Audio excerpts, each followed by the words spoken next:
চব্বিশের গণঅভ্যুত্থান জনরোষের মুখে ৫ আগস্ট ফ্যাসিস্ট সরকারের পতন ঘটলে শেখ হাসিনা দেশ ছেড়ে পালিয়ে আশ্রয় নেন ভারতে।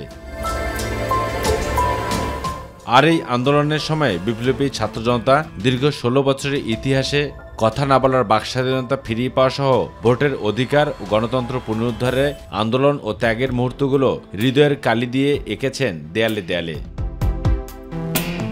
নজরকাড়া গ্রাফিতিগুলো ক্রমেই বেগবান করেছিল ফেসিবাদী ও জুলুমবাজ দীর্ঘ শাসনের অবসান ঘটানোর অন্যতম এক মাধ্যম হিসাবে সাহস জুগিয়েছিল প্রতিটি মানুষের হৃদয়ে। আমাদের এই গ্রাফিতিগুলো দেখে শিক্ষা নেওয়া উচিত যে কিভাবে রাজনৈতিক আমরা চালনা করব।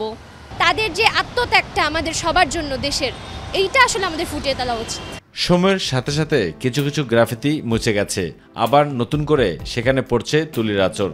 রাজধানীর মেট্রো রেলের প্রতিটি পিলারে পিলারে রং তুলির আঁচড়ে নতুন করে ফুটিয়ে তোলা হচ্ছে বিগত সরকারের ফেসিবাদ শাসন ব্যবস্থার আমলনামা এবং এর বিপরীতে রুখে দাঁড়ানোর চিত্র, যা দেখে অনুপ্রেরণা পাচ্ছেন অনেকেই। ফেসিবাদী সরকার কি করছে না করছে এগুলো আমরা দেখতেছি, বা পিলার মধ্যে সবাই একটা নজর পড়তেছে।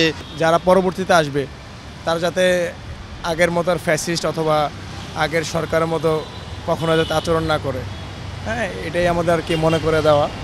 এই চিত্রগুলো তারই প্রতিচ্ছবি। প্রতিটি গ্রাফিতে ফুটে উঠেছে প্রতিবাদ, অন্যায়, অবিচার, জুলুম, আয়নাঘর সহ রক্তাক্ত ৩৬ জুলাইয়ের ইতিহাস। ২৪-এর গণঅভ্যুত্থানের চেতনাকে কাজে লাগিয়ে যাতে করে তরুণ প্রজন্মরা এসব গ্রাফিতির মাধ্যমে নিজেকে যেমন সংশোধন করতে পারে, তেমনি আগামীতে যারা রাজনীতিতে অংশগ্রহণ করবে তার জন্য এ থেকে শিক্ষা নিয়ে দেশ ও জাতির কল্যাণে এগিয়ে আসে, এমনটা প্রত্যাশা ছিল সবার মুখে মুখে, যাতে করে আর কোনো ফেসিবাদের ঠাঁই এই বাংলা মাটিতে কখনো পুনর্জন্ম না হয়। কারওয়ান বাজার থেকে আবু সাইদ আপু, মাই টিভি, ঢাকা।